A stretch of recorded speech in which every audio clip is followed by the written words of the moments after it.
Hi guys, sorry the video didn't go up on Saturday like I had planned. I ended up not being anywhere near internet for any length of period to get it uploaded until now. But I went to see Doctor Strange on Friday, so I was going to go ahead and review that, and there's spoiler warning. I'm going to try and keep them out, but I usually fail whenever I'm talking about something to leave out spoilers. So the movie was very enjoyable. The special effects team did an amazing job with all the alternate realities and the magic, for lack of a better word, in the film. It was a bit odd hearing Benedict Cumberbatch's American accent, but I mean, not weird enough to be off-putting, I guess.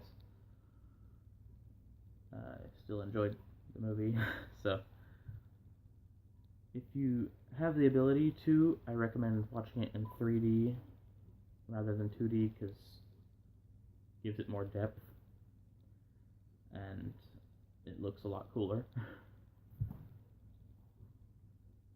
There's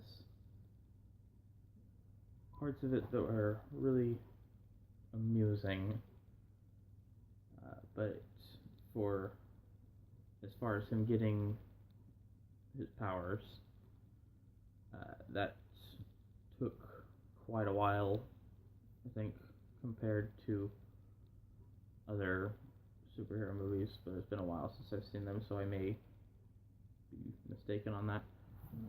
Anyway, so for about the first half hour of the film, he didn't have any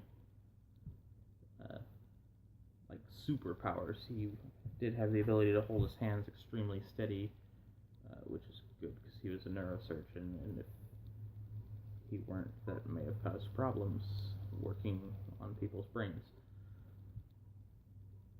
So he gets in a wreck at one point, or about half hour in, and loses the steadiness in his hands.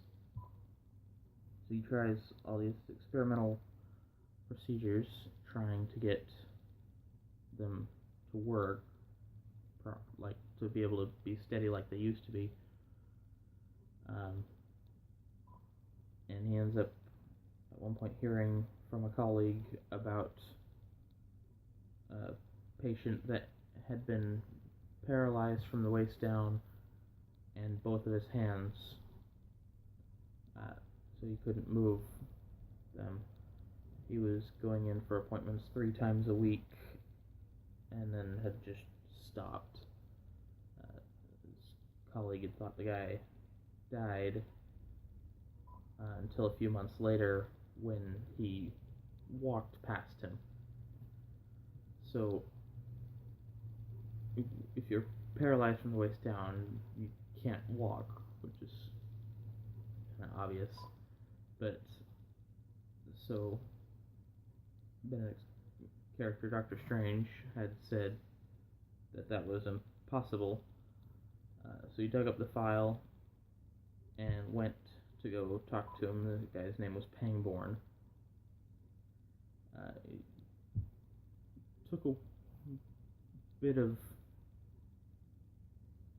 I don't know what the word I'm looking for is. It took like persuasion to get him to tell how he got his legs working and hands as well. So he told him about this place called, I think it was Kathmandu, but that's where it turns out that Pangborn had gone and gotten the same powers, or the same teaching from the people. I don't know if it's the same powers, but and that's how he was able to heal,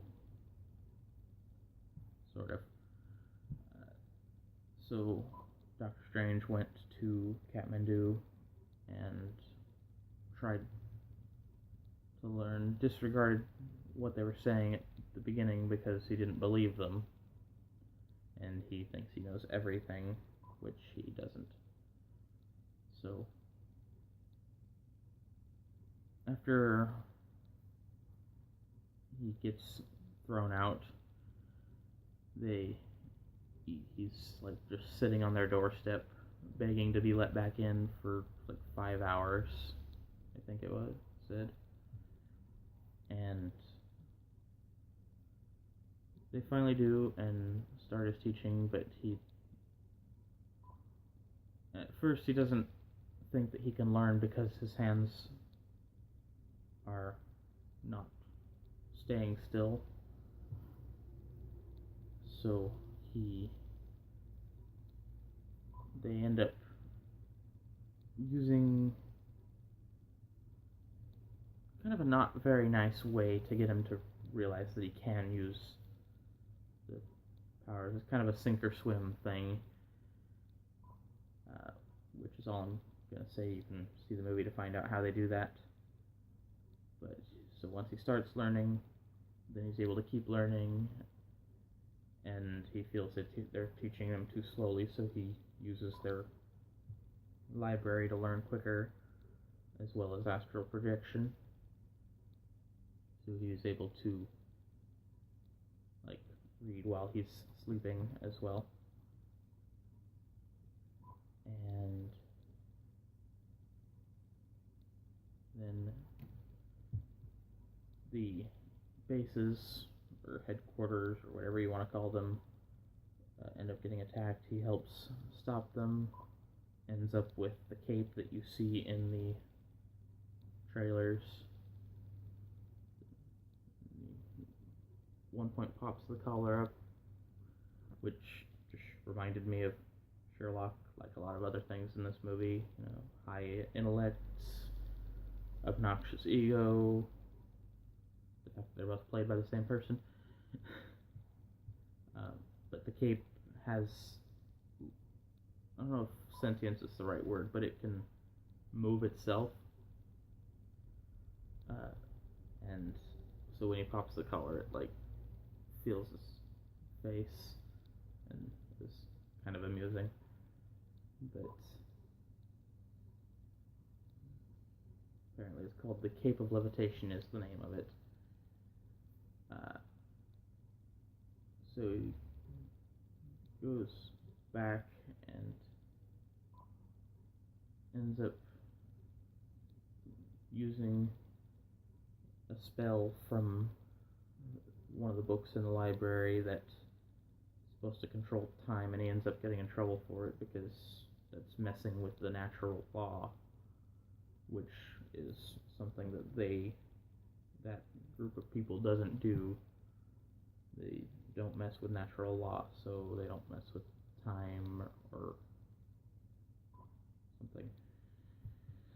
Anyway, a lot of other fighting happens. A really cool scene where they're fighting backwards through time. He ends up at one point creating a loop and dying over and over again. This thing that I've seen in quite a few things where like this stuck in a time loop. They go to do something, they die, the time loop starts over, they go try and do it a different way, they still die, and then different way, and it continues until the time loop ends, or they live, or they get what they were looking for and end it.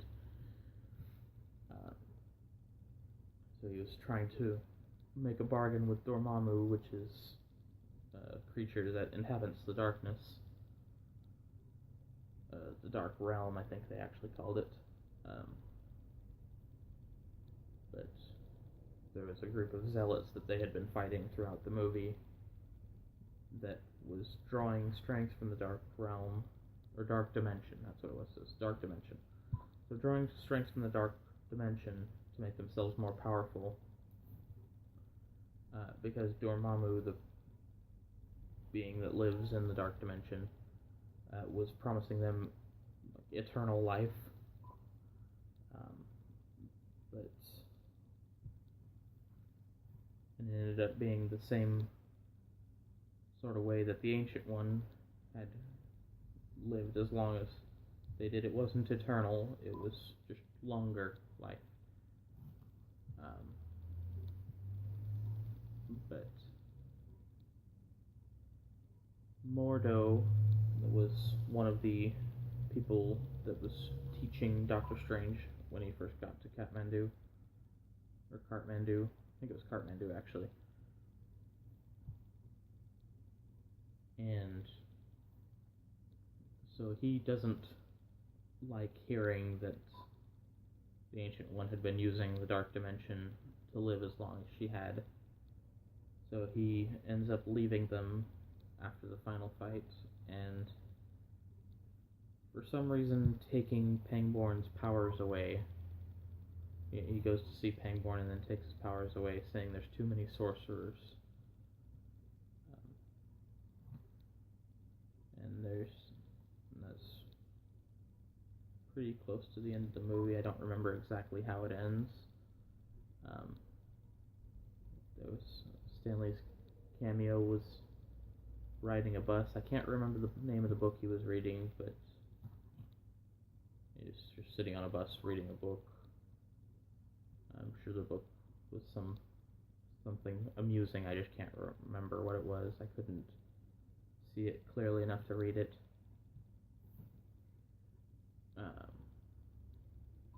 But yeah, there's two scenes during the credits. There's one like mid-credits scene, and then there's one after-credits scene. So make sure you stay all the way to the end. And Doctor Strange is going to be coming back. So that'll be cool. I look forward to the next movie. And that is it. That's all the time I have for this video anyway. I'm gonna go ahead and set it up to upload. And I'll see you in the next one. Have a nice day.